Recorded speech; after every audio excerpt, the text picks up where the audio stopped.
Hello everyone, this is Swati Singh. Welcome to Shreeji classes. हम लोगों ने केमिस्ट्री में क्लास 11th का स्टेट्स ऑफ मैटर कंप्लीट कर लिया था। आज हम थर्मोडायनेमिक्स से स्टार्ट कर रहे हैं। ठीक है, थर्मोडायनेमिक्स में हम लोग इसके न्यूमेरिकल साथ साथ करेंगे, क्योंकि थर्मोडायनेमिक्स के न्यूमेरिकल बाद में करना उतना पॉसिबल नहीं, क्योंकि हर स्टेप के बाद कुछ ना कुछ क्वेश्चंस हो रहे होते हैं और वो बहुत जरूरी होते हैं। ठीक है, जैसे थर्मोडायनेमिक्स के हैं, मोल फ्रैक्शन के भी साथ साथ में करने चाहिए थे, लेकिन हम लोगों ने थ्योरी पहले कर ली। कोई बात नहीं, हम अब जो भी सीरीज लेके आएंगे उसमें न्यूमेरिकल प्लस जो कॉन्सेप्ट होगा वो, अगर किसी को दोनों पढ़ना है तो अच्छी बात है। न्यूमेरिकल्स बीच में कॉन्सेप्ट की क्लास होगी, कॉन्सेप्ट न्यूमेरिकल भी हो रहे होंगे, उसके साथ भी अगर कुछ कॉन्सेप्ट आ रहे हैं तो वो भी क्लियर कराएंगे। ठीक है, तो अब वो वाला मैटर नहीं रहेगा, बाद में क्वेश्चन करा देंगे। तो एक दो चैप्टर जिनके क्वेश्चन रह जाएंगे वो हम लास्ट में कवर कर लेंगे। ठीक है, अभी एनसीईआरटी और रेफरेंस बुक जैसा भी है, सारा ही चीज 0 से लेकर हाई लेवल तक, 12th तक, टीजीटी पीजीटी के लिए जो भी प्रिपरेशन कर रहे हैं सबके लिए होगा। ठीक है, तो ऐसा नहीं है स्पेसिफिकली 11th के लिए हो, 12th के लिए, 11th के लिए हो, या ऐसा नहीं है। ठीक है, तो आपके कॉन्सेप्ट चाहे आप 11th में हो, चाहे आप 12th में हो, या टीजीटी में हो, पीजीटी में हो, ग्रेजुएशन में हो, मास्टर्स में हो, टीजीटी पीजीटी की प्रिपरेशन कर रहा हूँ, किसी भी लेवल पे हो, तो आपके लिए बहुत ही यूजफुल क्लास रहेगी और ये सीरीज बहुत ज्यादा यूजफुल रहेगी। ठीक है, थर्मोडायनेमिक्स से स्टार्ट कर रहे हैं। इससे पहले वाले चैप्टर्स अगर किसी को भी देखना है तो प्लेलिस्ट में जाइए, आपको सारे क्लासेस मिलेंगी। हाँ, कुछ क्लासेस ऐसी होंगी जिसमें नंबर ऑफ टॉपिक्स कम हुए होंगे, एक दो टॉपिक्स शायद रह गए हों, तो वो आप कमेंट करिएगा, तो आपको नीड होगी तो हम वो भी कंप्लीट कराएंगे। स्टार्ट करते हैं थर्मोडायनेमिक्स। इंट्रोडक्शन होगा आज की क्लास में, 30-40 मिनट्स जो भी होगा इंट्रोडक्शन होगा। थर्मोडायनेमिक्स के बारे में समझेंगे, बेसिक चीजें समझेंगे, उसके बाद हम कॉन्सेप्ट लेके चलेंगे। ठीक है, स्टार्ट करते हैं थर्मोडायनेमिक्स। अब थर्मोडायनेमिक्स जैसा नाम है, थर्मल, थर्मोडायनेमिक्स,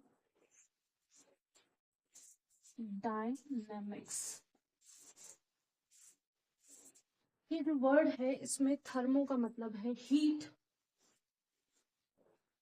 ठीक है, जनरली यहाँ पे किसकी बात हो रही होगी? हीट की। ठीक है, लेकिन हीट के साथ ही हम लोग और किसकी बात कर रहे होंगे? एनर्जी की। और डायनामिक्स का मतलब पता है आप लोगों को? डायनामिक्स का मतलब ये होता है कि कोई चीज मूव कर रही है। ठीक है, जब कोई चीज मूव कर रही है तो हीट का फ्लो होता है। ठीक है, हीट का फ्लो होता है। और एनर्जी, एनर्जी फ्लो भी बोल सकते हैं, एनर्जी एक्सचेंज भी बोल सकते हैं। तो फ्लो भी बोल सकते हैं और एक्सचेंज या एनर्जी चेंज। अब चेंज हो रहा होगा एक चीज से दूसरी चीज में, तो वो भी डायनामिक्स में आ जाएगी। ठीक है, तो हमने अपना चैप्टर स्टार्ट किया है थर्मोडायनेमिक्स, जिसमें थर्मो का मतलब होता है हीट या एनर्जी, डायनामिक्स का मतलब होता है फ्लो। ठीक है, किसी भी चीज का फ्लो हो। ठीक है, अब हीट चेंजेस यहाँ पे देखने को मिलेंगे। या तो हम यहाँ पे हीट चेंज बोल देते हैं, हीट एक्सचेंज बोल देंगे, या एनर्जी फ्लो बोल देंगे, या एनर्जी एक्सचेंज बोल देंगे, या एनर्जी चेंज बोल देंगे, या हीट फ्लो बोल देंगे। कुछ भी ऐसे वर्ड यूज हो रहे होंगे, तो हमें ध्यान रखना है ये सारी बातें थर्मोडायनामिक्स में हो रही। ठीक है,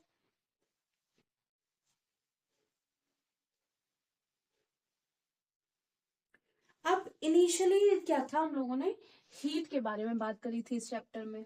जब ये चैप्टर स्टार्ट किया गया था, जब भी दुनिया स्टार्ट हुई होगी, उसके बाद जब भी ये चैप्टर स्टार्ट किया गया होगा स्टूडेंट को पढ़ाने के लिए, तब हीट की बात हो रही थी। लेकिन इसका जो दायरा है, इसका जो इसको ब्रॉडर कर दिया गया। ठीक है, इसकी बाउंड्रीज और ब्रॉडर कर दी गई, जिसकी वजह से इस चैप्टर का में एनर्जी भी इंक्लूड करनी गई। अब एनर्जी को इंक्लूड करने के बाद इस ये जो चैप्टर है बहुत ब्रॉडर हो गया। ठीक है, ऑल आइडियाज जो होते हैं एनर्जी चेंजेस के, वो सारे इसमें, ठीक है, जितने भी फिजिकल या केमिकल ट्रांसफॉर्मेशन थे वो सारे यहाँ होने लगे। तो यहाँ लिख सकते हैं all energy all energy changes, ठीक है, all energy changes including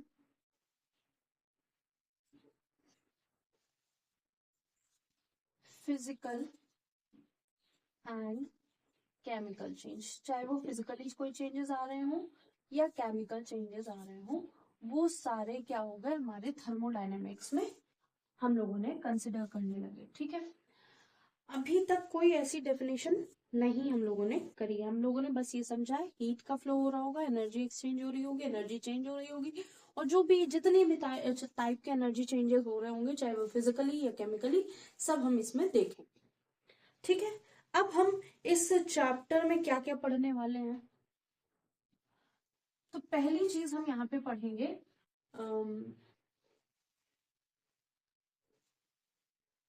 feasibility of reaction. जो फिजिबिलिटी हो रही होगी, या फिर हम बता सकते हैं कि मतलब थर्मोडायनेमिक पढ़ने के बाद हम ये बता सकते हैं, प्रिडिक्ट करते हैं फिजिबिलिटी या प्रोबेबिलिटी या वर्केबिलिटी। फिजिबिलिटी मतलब बहुत बार फिजिबिलिटी वर्ड में कंफ्यूजन हो जाता है, तो ध्यान रखना। फिजिबिलिटी का मतलब है कोई रिएक्शन होगी या नहीं होगी, या फिर जो भी हम प्रोसेस कर रहे हैं वो वर्क करेगा उस रिएक्शन के लिए या उस प्रोसेस के लिए या उस सिस्टम में, तो वो सारी हम प्रिडिक्ट कर सकते हैं एक बार थर्मोडायनेमिक्स पढ़ लेने के बाद। तो पहला चीज हम यहाँ पढ़ेंगे या समझेंगे, या ये चैप्टर पढ़ने के बाद हम लोगों को आ जाएगी, टू प्रिडिक्ट। प्रिडिक्ट मतलब बताना, पहले से समझ आना। To predict the feasibility, feasibility या वर्केबिलिटी या प्रोबेबिलिटी। प्रोबेबिलिटी मतलब संभावना, ठीक है। कोई काम हो रहा है, उस काम के होने की संभावना क्या है। अगर हमने कहा कि हमारे शहर में एक फ्लाईओवर बन रहा है, इस शहर से नेक्स्ट टाउन में जाने के लिए एक फ्लाईओवर बन रहा है, डायरेक्ट फ्लाईओवर है, बीच से जो लॉकिंग या इंटरलिंक रोड है वो उससे नहीं गुजरेंगी, डायरेक्ट हम एक टाउन से दूसरे टाउन में पहुंच जाएंगे, और वहां से फिर अगर हमें और कहीं जाना होगा तो फिर वहां से लिंक रोड मिलेगा। अब क्या हुआ, अब ये तो कह दिया जिन्होंने भी बनवाना था या जो भी गवर्नमेंट थी उन्होंने कह दिया कि हाँ एक फ्लाईओवर बनेगा। अब इस फ्लाईओवर के बनने में बहुत सारी प्रोबेबिलिटी है। पहला कि जिसने भी कहा है वो चाहता है कि बने कि ना बने। दूसरा, जो वहां की लोग हैं वो चाहते हैं कि बनना चाहिए कि नहीं बनना चाहिए। तीसरा, फिर बजट पास होगा। फिर फोर्थ चीजें, जो मतलब जिनको बजट पास करके फिर टेंडर उठा, उन लोगों की चाहते कैसी है कि बनना चाहिए, अच्छा बनना चाहिए, कैसा बनना चाहिए। तो बहुत सारे फैक्टर होते हैं। ऐसे ही जब हीट का ट्रांसफर हो रहा है एक जगह से दूसरी जगह पे, या एनर्जी का एक्सचेंज हो रहा है एक जगह से दूसरी जगह पे, डायरेक्ट हो रहा है, इनडायरेक्ट हो रहा है, या कुछ लिंक रोड है बीच में, कोई कहीं मतलब जैसे कानपुर से लखनऊ जाना है तो कोई डायरेक्ट रोड नहीं है, हमको लिंक रोड से होके हुए जाना होता है कुछ मतलब जब हम एंड पे पहुंच जाएंगे कानपुर से तो वहां से डायरेक्ट रोड है, लेकिन जब हमें मिड कानपुर से जाना पड़ेगा तो हम लोगों को बहुत सारे रास्ते मिल जाते हैं, ठीक है। बहुत सारी जगह से हम चले रहे हैं। तो अब ऐसे ही क्या हुआ कि हम हीट का एक्सचेंज बता सकते हैं कि ये हीट होगी, हमें पता है कि प्रोडक्ट इसका ये बनेगा। तो अब इस रिएक्शन से हम उस प्रोडक्ट तक पहुंच सकते हैं या नहीं पहुंच सकते हैं, ये हम बता सकते हैं थर्मोडायनेमिक्स पढ़ने के बाद। सेकंड जो हम पढ़ेंगे वो क्या बताएगा, सेकंड हमको वेरियस एनर्जी चेंजेस जो होंगे हमें डिराइव करने हैं, जो एनर्जी चेंजेस होते हैं या फिर जो इंटर रिलेटेड होते हैं, ठीक है। अब हमें क्या करना है, ए से बी जाना है, बी से सी जाना है, और हमारा डी प्रोडक्ट, ये प्रोडक्ट, ठीक है, यहां से यहां जाना है। तो ये जो चेंज इन एनर्जी हुई यहां से पी के ए से पी में जाने में, जो डेरिवेशन हुआ, जो डिराइव किया, वेरियस एनर्जीज चेंज, यहां से यहां तक बहुत सारी एनर्जी चेंजेस हुई, उन सबको हम डिराइव कर लेंगे, ठीक है। तो यहां लिख देंगे derivation of various energy change during reaction, ठीक है, या इंटरमीडिएट एनर्जीज होंगी ना कुछ, ठीक है। तो हम लोग लिख सकते हैं derivation of various energy changes during energy change. और एनर्जी चेंज कब हो रही होगी? जब रिएक्शन हो रहा होगा, सिस्टम काम कर रहा होगा, ठीक है। उसमें छोटी मोटी एनर्जी को इन्वॉल्व हो रही होगी, उसके बारे में भी हम बात करेंगे। थर्ड हम इस चैप्टर में क्या पढ़ेंगे? थर्ड हम इस चैप्टर में पढ़ेंगे वेरियस लॉ, जो थर्मोडायनामिक्स से रिलेटेड है लॉज, ठीक। बहुत सारे लॉ हैं, लॉ ऑफ मास एक्शन है, फेज रूल है, थर्मोडायनामिक्स के भी रूल हैं कुछ, ठीक है, first law, second law, third law करके। फिर फोर्थ हम यहाँ पे क्या पढ़ेंगे? फोर्थ हम पढ़ेंगे जो भी एक्सपेरिमेंटल डाटा है, जैसे हमने रिएक्शन करा, कोई भी रिएक्शन किया, ठीक है, T1 टाइम पे कुछ कर रहा होगा वो, T2 टाइम पे कुछ हो रहा होगा, T3 टाइम पे कुछ हो रहा होगा, तो जो भी चेंजेस आ रहे हैं उस रिएक्शन में, उसका सिस्टमेटिक डाटा बनाना। तो to make systematic data of experiment, जो भी हम एक्सपेरिमेंट कर रहे होंगे उसका सिस्टमेटिक डाटा कैसे बनाना है वो भी सीख जाएंगे यहाँ पे, ठीक है। तो अब ये वाले आज से जो हम क्लास स्टार्ट कर रहे हैं, इनमें ऐसे क्वेश्चन होंगे, क्वेश्चन साथ में करने में, कुछ छोड़ना नहीं है, ठीक है। और जो क्वेश्चंस जो थ्योरी है वो भी कुछ छोड़ेंगे नहीं, एक आध कुछ छूट गया क्योंकि वो अगर बहुत हाई लेवल का हुआ, मास्टर लेवल का हुआ, या फिर और ज्यादा हाई हुआ, तो वो हो सकता है 1-2% छोड़ दिया जाए, बाकी सारी चीजें यहाँ पे कंप्लीट कराई जाएंगी। लास्ट जो फिफ्थ पॉइंट है वो हम करेंगे, फिफ्थ पॉइंट में हम ये समझेंगे जो इक्विलिब्रियम अटेन हो रहा है ड्यूरिंग द रिएक्शन, ठीक है। जब कोई एक प्रोडक्ट बी में बदल रहा है, तो जब ये इक्विलिब्रियम में आ जाएगा कि जितनी मात्रा ए की है उतनी मात्रा बी की है, या जितना हमारा प्रोडक्ट है उतना हमारा रिएक्टेंट है, ये वाला भी हम यहाँ पढ़ लेंगे। तो लिख देते हैं derive the at what condition,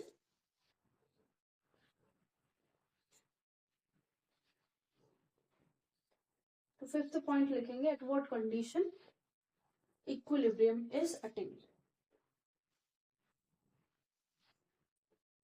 fifth है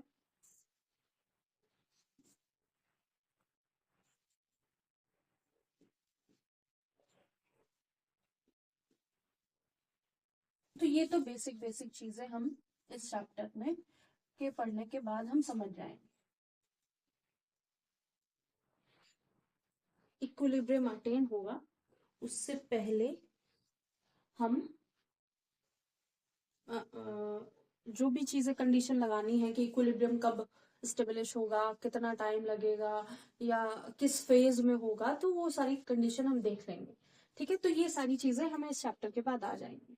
अब थर्मोडायनेमिक्स किस किस चीज पे काम करता है, कुछ कुछ इसकी क्या होगी डेफिनेशन सी हो सकती, कह सकते हैं, या लिमिटेशंस कह सकते हैं, तो वो भी देख लेंगे। तो पहली, इसको नोट कर लीजिए, 1 मिनट देते हैं।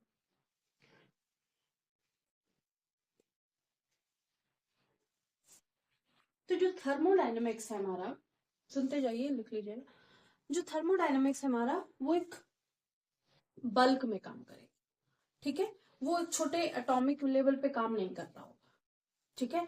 जो क्वांटम, जब हम बात करेंगे क्वांटम एटॉमिक लेवल पे काम हो रहा होगा, लेकिन जब थर्मोडायनेमिक्स की बात कर रहे हैं तो हम बहुत जैसे हम कहेंगे 1 लीटर पानी ले लिया, 10 ml पानी ले लिया, तो बल्क के में काम हो रहा है, 100 ml ले लिया, या फिर कुछ गैसियस अमाउंट ले लिया, 1 लीटर, 10 लीटर, कुछ भी अमाउंट ले लिया, वो अमाउंट क्या होगा?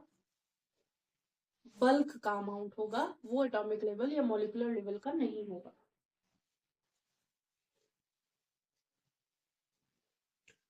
क्योंकि ये फिजिबिलिटी बता रहा है।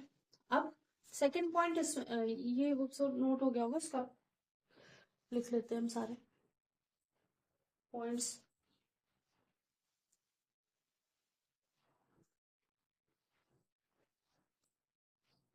तो अब हम लिमिटेशन से देख लेते हैं। लिमिटेशन से हमें ये पता चल जाएगा कि इस थर्मोडायनामिक्स की पहुंच कहाँ कहाँ तक है। पहला हमने बता दिया, ये केवल बल्क लेवल पे काम करेगा, ठीक है।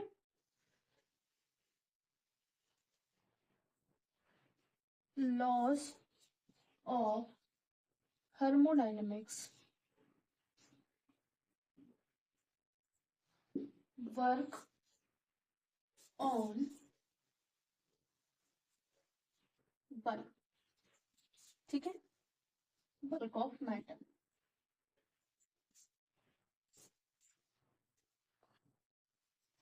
ठीक है, बहुत सारा मैटर होगा उस पे काम करेगा, एक एटॉमिक लेवल पे काम नहीं कर रहा। दूसरा क्या है थर्मोडायनामिक्स हमारा की लिमिटेशंस।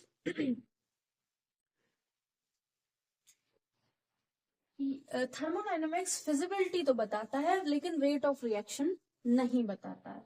तो इट ओनली सजेस्ट कह सकते हैं या प्रिडिक्ट कह सकते हैं, सजेस्ट फिजिबिलिटी ऑफ प्रोसेस, जो भी हमारा प्रोसेस होगा या फिर रिएक्शन की फिजिबिलिटी, बट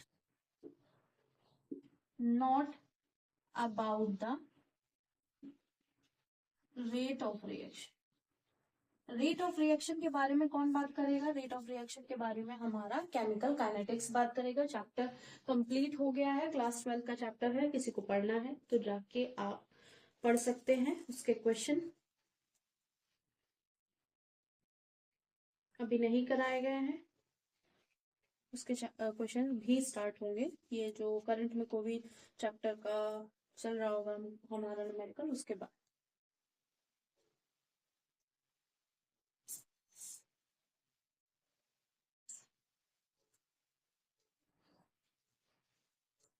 ठीक है, तो सेकेंड पॉइंट हमने लिमिटेशन का देख लिया। एक और लिमिटेशन जो जनरली देखने को मिलता है कि वो है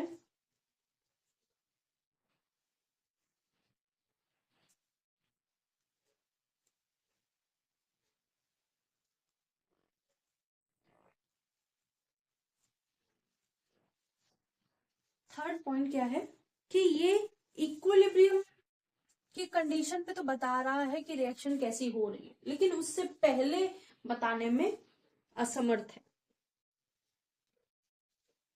ठीक है, पहले या बाद में। इट फेल्स टू एक्सप्लेन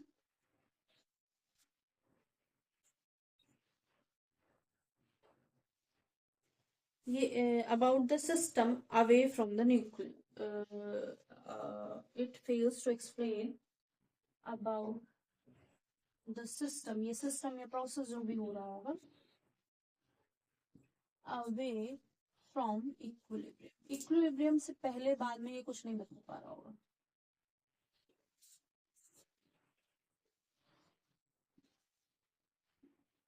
ठीक है,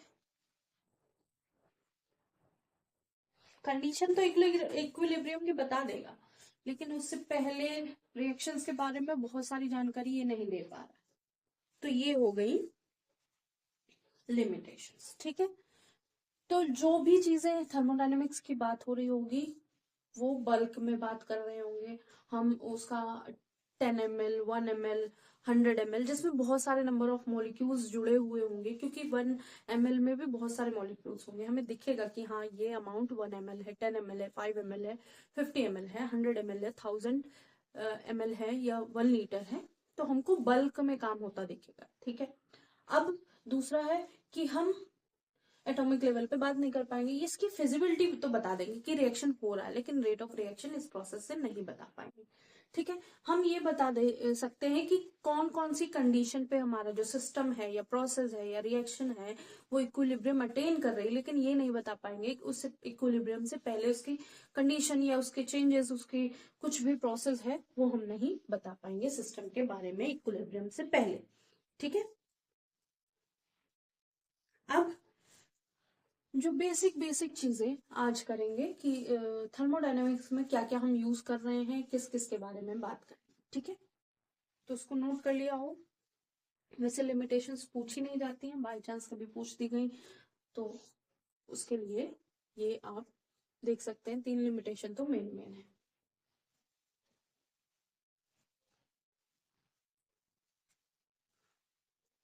तो होप सो ये नोट कर लिया होगा, इसको रब करते हैं।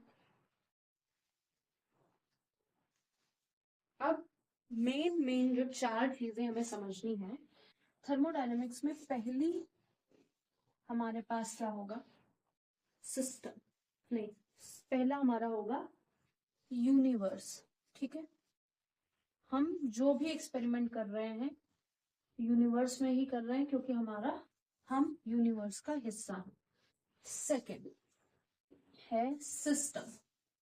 सिस्टम बहुत इंपॉर्टेंट है, ये वही है जिसमें हम लोग काम कर रहे होंगे। सिस्टम हमारा वो होगा जो रिएक्शन का पार्ट होगा, जो जहां हम लोग काम कर रहे होंगे, जिससे रिलेटेड बातें हो रही होंगी। थर्ड और फोर्थ भी यहाँ पे इन्वॉल्व होंगे। थर्ड है हमारा सराउंडिंग, ठीक है।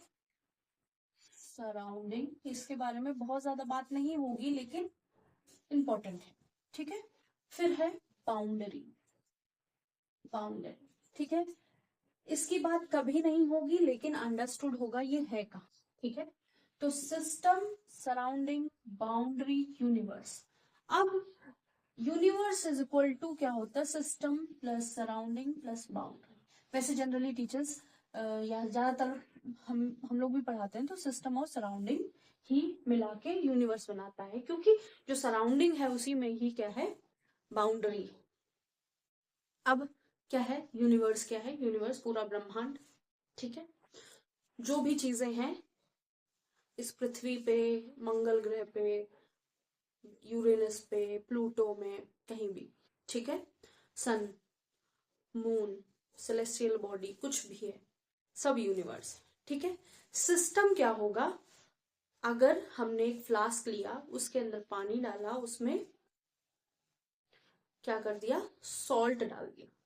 अब हमारा जो ब्राइन सॉल्यूशन है, जो सॉल्ट और वाटर का मिक्सचर है या सॉल्ट और वाटर का सॉल्यूशन बनाया हमने, सॉल्ट सॉल्यूशन बनाया, वो क्या होगा, वो हमारा सिस्टम हो गया। अगर हम उसमें कुछ काम करना चाहे हमने तो।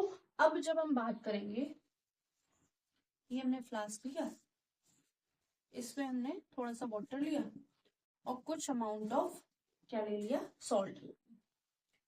अब ये जो फ्लास्क है, फ्लास्क के अंदर ये जो चीजें, यहाँ पे जो हमारा सॉल्ट सॉल्यूशन है, यही हमारा सिस्टम है।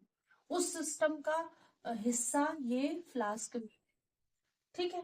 अब ये जो सिस्टम है और इसके अलावा जो भी है वो है हमारा सराउंडिंग, ठीक है। सिस्टम के अलावा इधर कोई बिल्डिंग बनी है, इधर टेबल रखी है, इधर बुक पड़ी है, इधर चांद है, इधर सूरज है, इसके अलावा कुछ भी कुछ कहा जाए तो वो सब क्या है, हमारी सराउंडिंग, ठीक है। अब ये जो बाउंड्री, ये जो लेयर सिस्टम को, ये जो फ्लास्क की लेयर है ना, फ्लास्क का जो ये ग्लास है, ये जो लेयर है जो सिस्टम को, हमारा सिस्टम जो सॉल्ट सॉल्यूशन है जिसमें हम काम करना चाहते हैं, कुछ उसको हीट करना चाहते हैं या फिर इसको हीट करके हम इससे फिर सॉल्ट वापस प्राप्त करना चाहते हैं, फाइंड आउट करना चाहते हैं, तो वो जो कुछ भी हम करेंगे वो हम काम इस सिस्टम पे करेंगे। और इस सिस्टम को इस पूरी सराउंडिंग से अलग कौन करेगा, ये लेयर। और ये जो लेयर अलग कर रही है उसी का नाम होता है बाउंड्री, ठीक है। बस इतना ये है बेसिक इसका।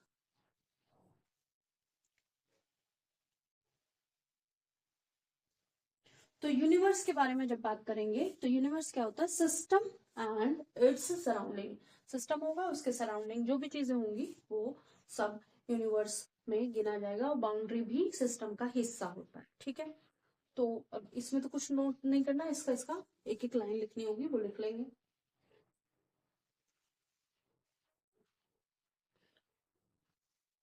आप चाहें तो universe is equal to system plus surrounding plus boundary लिख सकते हैं, नहीं चाहें तो सिस्टम प्लस सराउंडिंग ही लिख लो, ठीक है। तो यूनिवर्स क्या है, consist of system and its surrounding, ठीक है। फिर सिस्टम क्या है,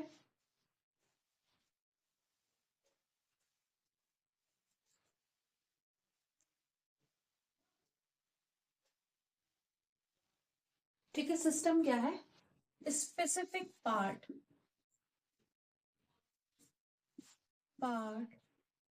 ऑफ यूनिवर्स अंडर प्रोसेस, मतलब हम लोग प्रोसेस में ले रहे हैं उसमें, ठीक है, अंडर प्रोसेस या under consideration,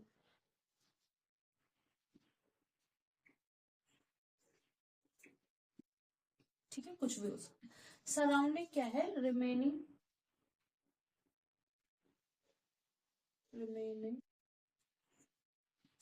part of universe, ठीक है, ये रिमेनिंग पार्ट ऑफ यूनिवर्स ही लिखते हैं, ठीक है, या part other than system. Boundary क्या है, बाउंड्री बहुत सोच समझ के ध्यान रखना है आपको। जब हम फ्लास्क के अंदर काम कर रहे हैं तो बाउंड्री हमारा वो ग्लास मटेरियल हो, ठीक है। जब हम बहुत बड़े एरिया को लेकर काम कर रहे हैं, जैसे हमने क्या किया, एक फ्लास्क लिया, एक कंटेनर लिया, एक बीकर ले लिया, जब हमने बीकर लिया तो ये तीन साइड से तो बीकर के ग्लास ने घेर लिया उसको, ठीक है, ये बाउंड्री हो गई। लेकिन एक यहाँ पे तो हमने लिड लगाई नहीं, और ये जो लेयर होगी इसको हमें इमेजिनरी बाउंड्री मान लेंगे, ठीक है। तो ये हो सकता है कि कभी कभी हमको रियल बाउंड्री से सामना करना पड़ेगा, कभी कभी इमेजिनरी बाउंड्री, तो बाउंड्री में भी रियल और इमेजिनरी। तो बाउंड्री क्या होगी, part which separate system and surrounding, जो सराउंडिंग और सिस्टम को अलग अलग करें। इट मे बी रियल और इमेजिनरी, तो या तो रियल होगी या इमेजिनरी होगी, ठीक। ये है हमारी बेसिक क्लास ऑफ थर्मोडायनेमिक्स, ठीक है।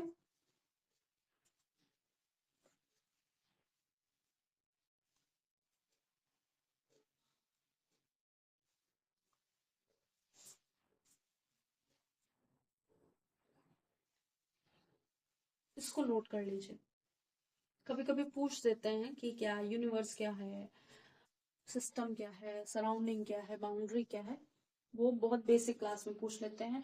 और अभी जो एग्जाम्स है, जैसे अभी कौन सा हुआ है, अभी तो कोई टीजीटी पीजीटी का हुआ नहीं है, लेकिन एक एग्जाम हुआ है अभी इलाहाबाद का, हाई कोर्ट वाला, उसमें बहुत इजी से क्वेश्चन आ गए हैं। लेकिन वो जो इजी पार्ट है वो अब तभी आप कर पाएंगे जब आपने पहले से पढ़ा हो, ठीक है, क्योंकि हम हमेशा टफ टफ चीजें रिवाइज करते रहते हैं, टफ टफ चीजें देखते रहते हैं, और अगर हम इजी चीजें नहीं कर रहे हैं तो वो भी हमारे दिमाग से स्लिप हो जाएंगी, और हम अगर इजिएस्ट से इजिएस्ट टॉपिक आ जाए तो उसका भी आंसर नहीं दे पाएंगे, इसलिए बेसिक वाली क्लास तो देखनी है। अभी किसी को लगता है कि हाँ पढ़ चुके हैं हम, तो कोई बात नहीं, लेकिन देख लीजिए, ठीक है, 2x पे करके देख लीजिए, 1.5 पे, 1.75 अब तो बहुत सारी स्पीड के क्राइटेरिया बन गए हैं, तो किसी पे करके आप एक बार, किसी का भी, मेरा ही नहीं, जरूरी नहीं, किसी भी चैनल पे आप बेसिक जरूर देखिए, कोई भी चैप्टर स्टार्ट करिए बेसिक जरूर कीजिए। अगर आपने 2-3 बार रिविजन कर चुका है या फिर भी एक बार बेसिक जरूर देखिए। अब ऐसा नहीं कि रिवीजन के टाइम है तो हम बेसिक नहीं देखेंगे, सीधे क्वेश्चन करने लगेंगे, तो उसमें थोड़ा सा आपकी चीजें कुछ ना कुछ माइंड से स्लिप हो जाएंगी, और अगर वो आ गई तो फिर, क्योंकि क्वेश्चन कैसा होता है, इनमें से कौन सा सही नहीं है या इनमें से कौन सा सही है, ठीक है, तो उनमें दिक्कत हो जाती है फैक्ट चेक में। तो होप सो ये नोट कर लिया होगा।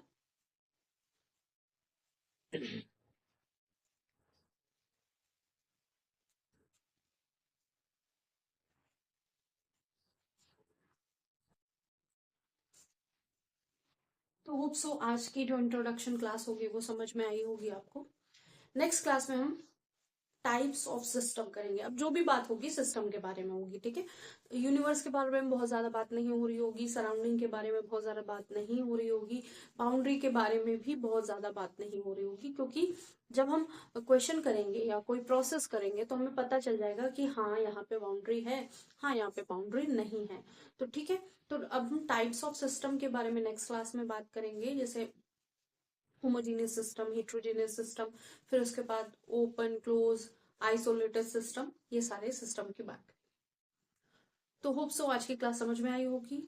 कुछ भी ऐसा लगता है आपको कि नहीं आया समझ में तो हम उसको रिपीट जरूर करेंगे, आप हमें कमेंट करके बता सकते हैं। आज के लिए इतना ही। लाइक कीजिएगा, सब्सक्राइब कीजिएगा, शेयर कीजिएगा, बताइएगा क्लासेस कैसी लग रही हैं, और हमको इस चैनल को शेयर कीजिए। ठीक है, आज के लिए इतना ही। Thank you.